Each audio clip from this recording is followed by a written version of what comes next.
Alright, yo, what's up guys? I'm back, and I've made a few changes to the build. Wanted to go over some things. We've beaten both part 1 and part 2. That's what I call tier 1, 2, and 3 of the endgame. So, I'm gonna go over what changed, how I beat Huntress, and then how we got here.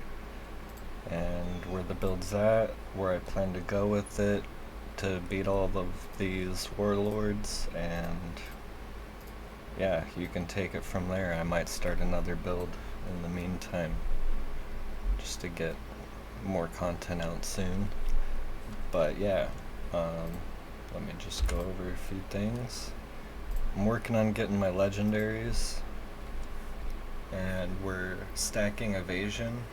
This is probably a really bad evasion rating. You want it close to 90% if you can. I'm working on that right now. Got to get pure stats and then try to work out, you know, percentages and all that. My current legendaries are as follows. I'm thinking of changing this one and this one since I'm not really using ancestral skills. And yeah, I might get rid of Ancestral Strike Chance as well, but so far that's what we've been rocking with, was that and crit chance, rebound chance up to 100%, armor pen since we switched the bow, now using the Big Fury Primordial bow for all the raw damage multipliers and such. Current runes. Activation Rune of Astorius for on kills. It triggers this, which gives us added raw damage equal to max mana. It's not a ton, but we scale it a lot with our bow.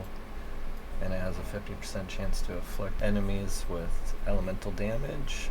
It does elemental damage over time. It's equal to the amount of mana left, which is 100% of my mana at all times, I believe, because I have so much mana on hit and get so many hits per shot.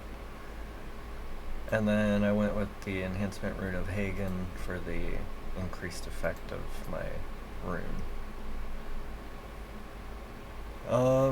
Yeah, still trying to find this type of gear, nether gear with full pure stats. I haven't crafted any yet. It's like big work in progress. The build's still using low item level gear too, so I could definitely improve all this a lot more, and that's how you'll get your numbers up more. I've just been unlucky, I guess, to say the least, and I haven't wanted to switch something, and yeah, I've been trying to figure out a way to do it easier, and I think your best bet is just to keep putting on new gear and reforging mods to what you want and need, but not doing what I've been doing and trying to just upgrade what you have. Don't do that. We're almost level 100, so I've maxed out most of my skills just for all of the raw damage possible.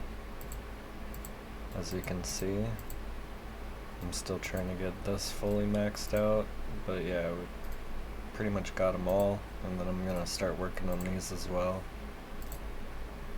But that's just for raw damage. Our main skill is arrow shot, but I moved it back to the primary slot and put void arrow, on our secondary because it does way more damage, and we kind of swap back and forth on our skills to stay tormented, and that way void arrow charges instantly.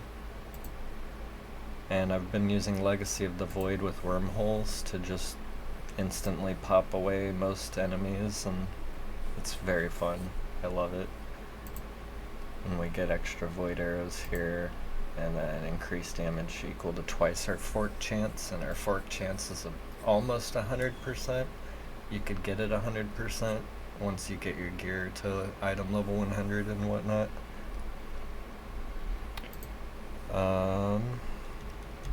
No passives changed on the turret syndrome skills, so you don't have to worry about that. But yeah, we went with this for our Reaper. Like I said, it's probably best in slot for my current build. Skill damage is lucky, is really good. This is honestly hard to beat. But you can't imbue skills anymore. So we changed our setup here. I'm currently still rocking with this for the attack speed armor pen. And got a little bit of gold is fine, fragment fine, whatnot. And then life and mana on hit is big.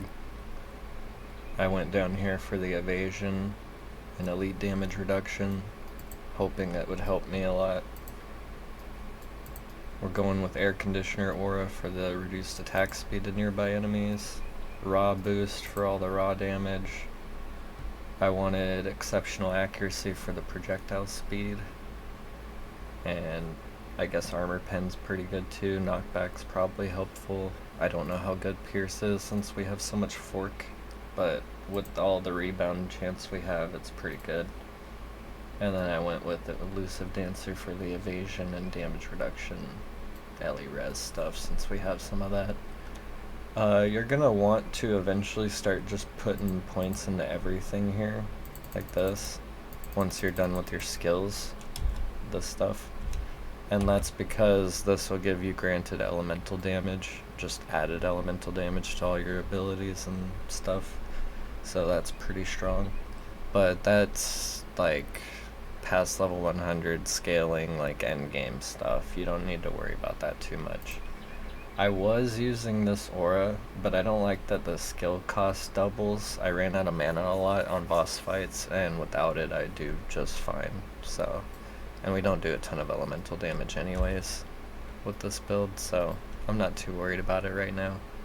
I ended up dropping all that scaling for some Ellie res, just to try to help me with the random hits that I do take from the elemental effects that go off in the Nether Realm. It's kind of working. I still die sometimes. But yeah, I'm working on it. And here, I'll showcase. This is probably my favorite one because all the enemies respawn. And I'll just showcase where I'm at with this. This is our new setup here. Right before we get into that, you know, let's just show you this. I went with this for the Ancestral Strike chance and mana. I could probably drop it. I went with this for the Reaper damage, and secondary skill has a chance to slow enemies. So that's our Void Arrow. And then we have this for crit damage for each enemy, crit chance, evasion, armor pen, all pretty good. This has been really strong. I really like all these nodes. This is especially good. And then I threw a couple points into toughness, even though we're not scaling armor, just to get some of this max life. So far, seems good. I have good damage, so I'm not too worried about that. You could easily just go defenseless now at this point in the game.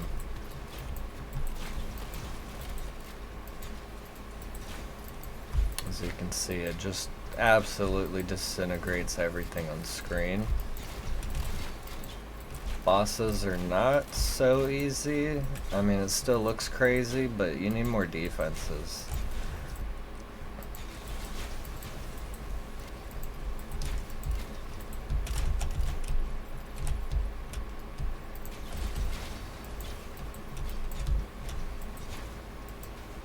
Such a fun build. I've been enjoying it a lot, but it's time to move on, make new stuff. I know I'm not maxed out, but I have the feeling of needing to create new. So, probably a summoner mage coming soon. And I'm gonna also do a Thorns Warrior. So if any of that sounds interesting to you guys, stay tuned, subscribe, like the video to boost it in the algorithm and all of that. And yeah, I'll let you guys enjoy the rest of this.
And there you go.